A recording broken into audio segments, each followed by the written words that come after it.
I får lov til at være med helt fra starten af her. Jeg har lige trukket Marianne ind. Vi er flyttet for nogle uger siden, og det er første gang, jeg skal træne med hende her det nye sted. Jeg har ikke nogen ridebane endnu, jeg har heller ikke nogen ridehal.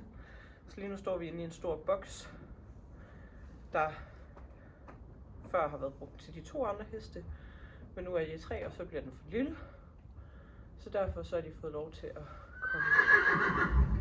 Ja, de var rigtige. Komme i løsdrift på fuld tid.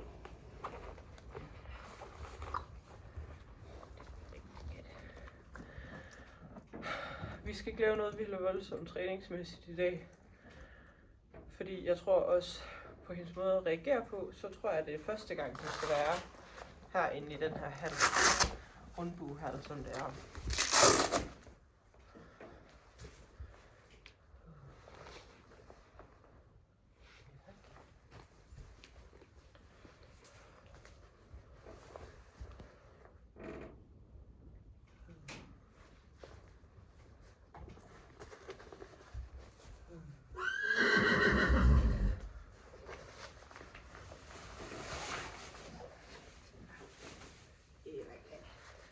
Som I kan høre, så kalder de andre allerede på hende.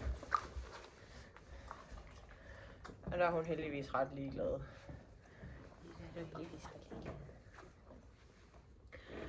Vi har ikke reddet i evigheder. Så i dag vil jeg lige prøve en blødløstrance, jeg har købt til hende. Så vi kan få den tilpasset størrelsesmæssigt, og så skal vi lige prøve at have hendes normale transe med blød på os, for ligesom at se, hvordan det vil laves. Ja. Pause.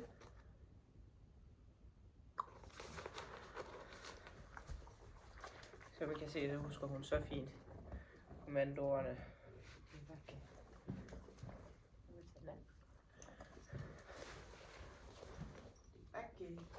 Og Anna har faktisk i al den tid, jeg har haft part på hende, været sådan lidt med at blive rørt i hovedet.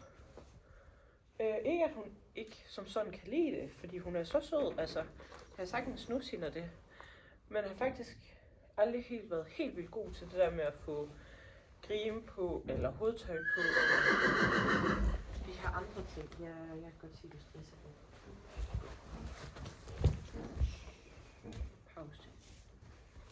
Pause. Pause. Vi pauser. Og her finder vi en fin ro igen. Det var godt, Trine. Det var godt. Det var godt. Jeg starter lige med den blødløse transe, for den er ikke så kompliceret.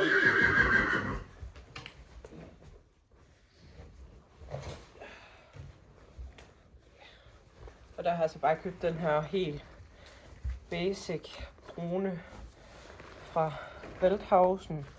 Den var til salg inde på Vinted. Helt ny. Til under halv pris af, hvad de koster fra ny af. Så det kan jeg jo selvfølgelig ikke sige nej til. Så kunne jeg godt acceptere, at den var brun, selvom at jeg hellere vil have dem i sort. Jeg er jo en black kind of girl. Det er hende, der har Marianne heldigvis også. Så lige på det punkt, så er det første, vi har, der er brunt. Ja. Yeah. Så det er lidt irriterende, at vi kører brun, men der var rabat, der fulgte tøjler med til os. Og det er netop den her type af tøjler, jeg elsker allermest at ride med, så det var bare helt perfekt.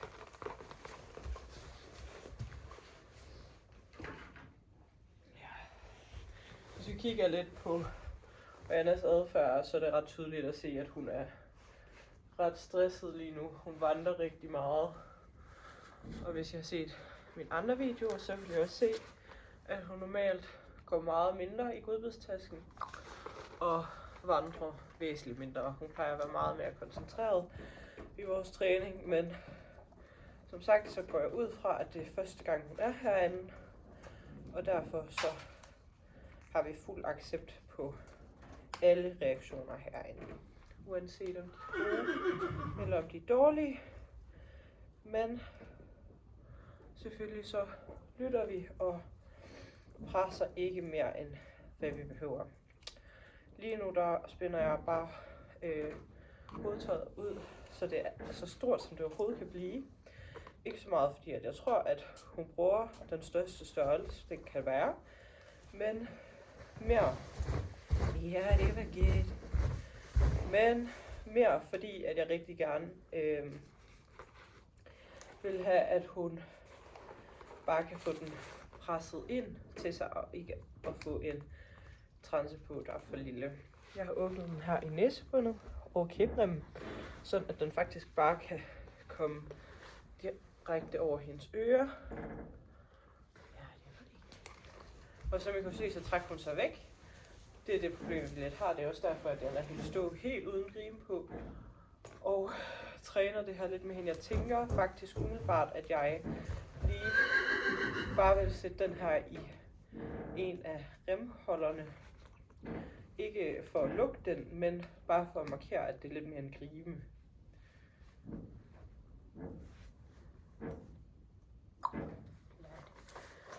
Her klikker jeg hende simpelthen bare for at stå fint. Det gør ikke noget, hun har hovedet en smule højt. Selvfølgelig vil jeg hellere have, at hun søgte ned og komme i min højde. Men lige nu er målet, at hun bare ikke tager hovedet op. Og det er også en af grundene til, at netop det her er en mega god ting at træne.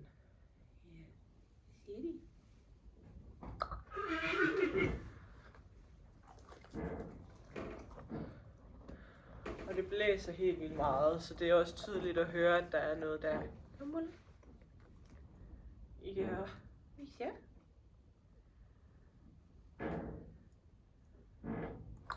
Her holder hun mega fin pause. Jeg klikker hende simpelthen for det, fordi det er noget, vi har trænet så intensivt. Og den vil jeg gerne have, hun holder fast i. Nu spørger jeg hende sådan set bare, om hun har lyst til at være med den her.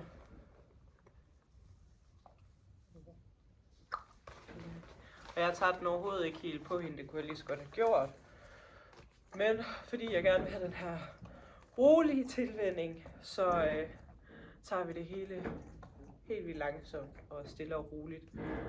Så må jeg nok være med. Og så hun også synes, det er sjovt. Kom ud.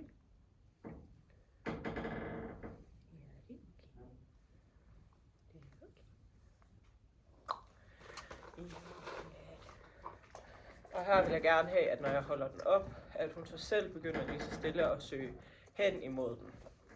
Så det fungerer lidt ligesom et target, hvor at selve targetet er at få mulen her igennem.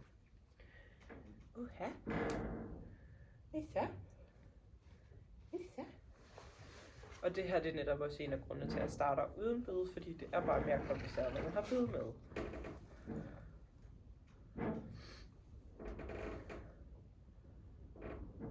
Hun holder igen her en rigtig fin pause.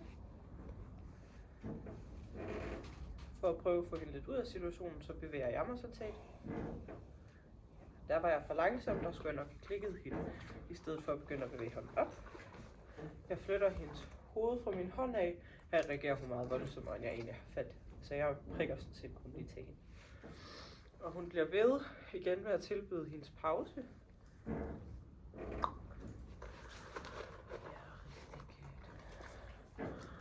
Og jeg giver min godbid så langt som muligt væk, så hun ikke på samme måde vil opsøge tasken. Godbiderne kommer fra hånden af og ikke fra tasken. Her igen holder hun super fin pause. Det er blevet en øvelse, hun er blevet sindssygt stærk i. Ja. Ja. Det er godt. Det er godt. Og igen, nu søger hun her pause. Og hun må selvfølgelig gerne opsøge pausen. Det er ikke fordi hun ikke må det. Men lige er det en anden øvelse, vi laver.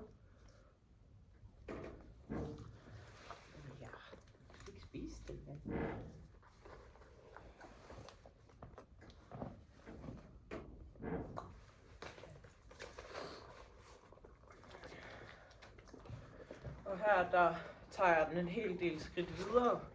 Det er ikke så meget, fordi jeg ikke har lyst til at vente, men det er for lige at se, om det måske kan give hende lidt større forståelse af, at opgaven egentlig er, at hun skal have hovedet ned igen her. Okay.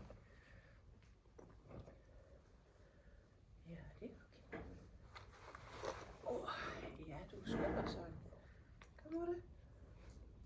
Og kigger. Og jeg kan igen se, at hun opsøger den her pause. Der har jeg ligesom bedt hende om. Ja. Og lad være med at kigge på mig.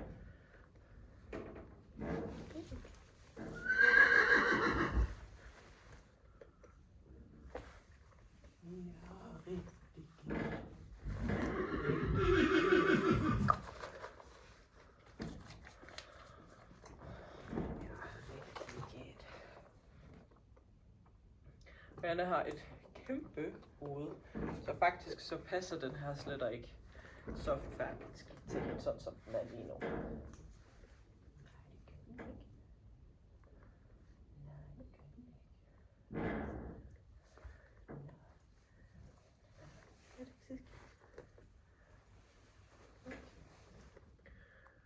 Nu siger hun lige fra, og det respekterer jeg selvfølgelig.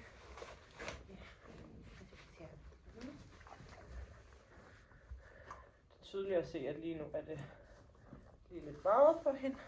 Jeg har stadigvæk ikke spændt næserem ind. Jeg har bare ladet den være. Og kan vi se? Kig kamera. Var du flot? Ja, det var så fint. Ja. Og den passer så fint spændt ud i det yderste. Hun har et meget langt hoved. Det er ikke fordi det er så bredt, men det er meget langt.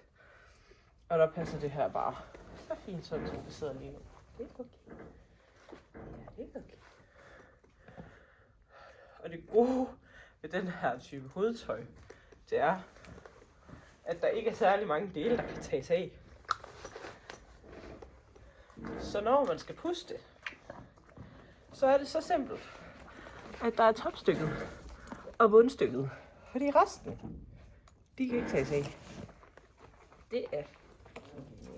Ja, det er flot, de med. Ikke?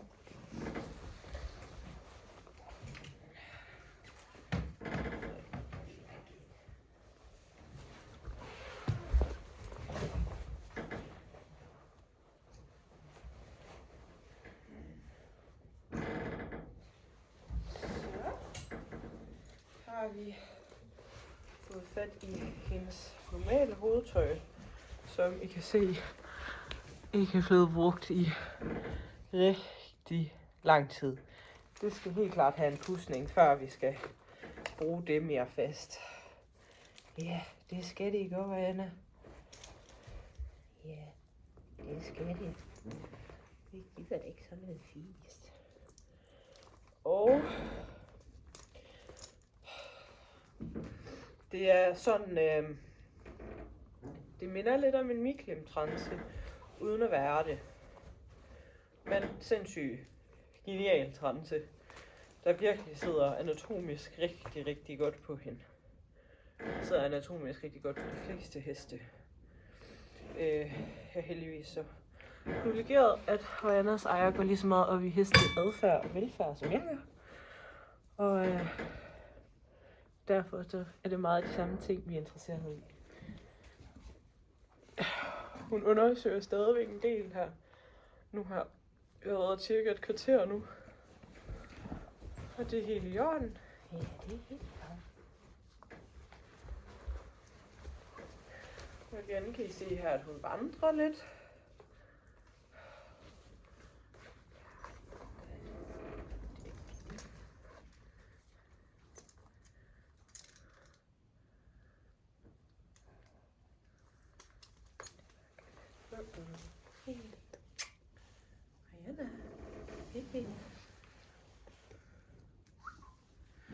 Og det her, det er netop grunden til, at jeg ikke træner sådan noget her med tøjler i.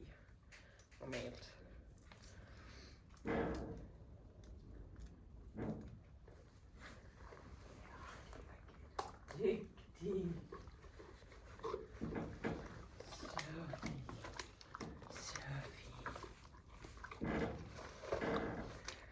med at finde den rigtige lomme også.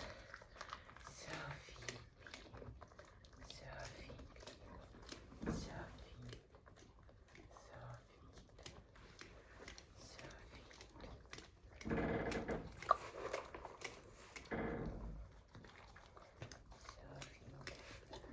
Lige nu lader hende sådan set bare lige få et par godbidder. Og så helt simpelt, så tager det bare hende igen lige om 2 sekunder, når hun lige er færdig med at tykke.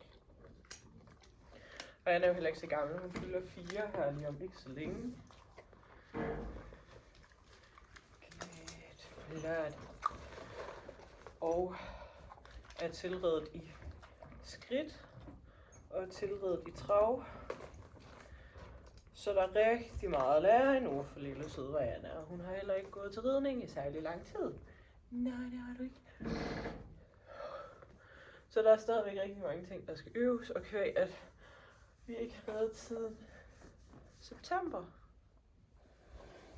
så kræver det lige lidt repetition med hovedtøjet. Det er ved at være et halvt års tid siden nu. Ja, det er det. Og du var så god. Du var så god. Ja, du var så god. Du var så god.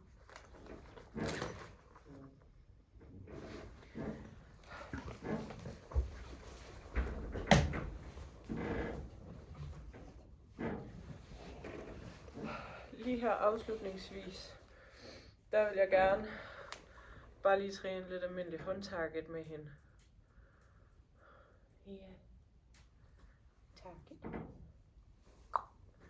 Og som I kan se, så har hun jo ikke et sekund glemt den her øvelse. Den har hun helt styr på. Target.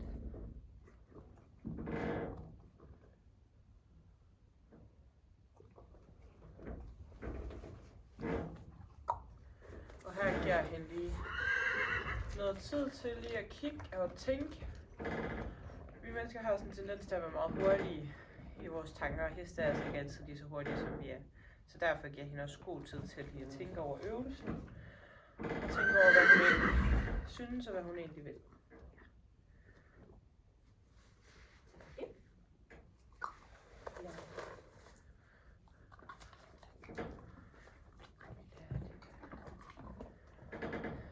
Grunden til, at jeg siger target, når jeg gerne vil have, at hun dutter på min hånd, det er simpelthen helt simpelt, fordi at jeg ikke vil have, at hun tror, at hun altid skal gå hen imod mine hænder. Ja, det er okay. Pause. Og i de her pauser, der er allervigtigst for mig, det er sådan set, at hun ikke opsøger mig. Hun må kigge alle steder hen, hun må have ørerne helt fremme, hun må have ørerne mere eller mindre helt tilbage, så længe at hun ikke har fokus på mig. Det er ikke det, jeg ønsker. Jeg skal gerne kunne stå her og vifte med armene og snakke, uden at hun tror, at det er nødvendigvis. Så til hende, og her giver jeg hende altså bare et lille bitte skub. Igen overreagerer hun lidt. Hun er lidt en hoppe. Ja, det er okay. Pause. Og det er jo det, jeg gerne vil have, at hun ligesom lærer. Nu, fordi jeg har sagt kommandoen, så forstår hun det allerede meget bedre. Sådan. Target. Target.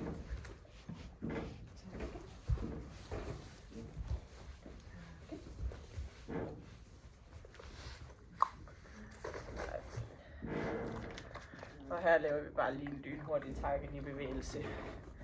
Ja, hvor var det god, Tony. Hvor var det god.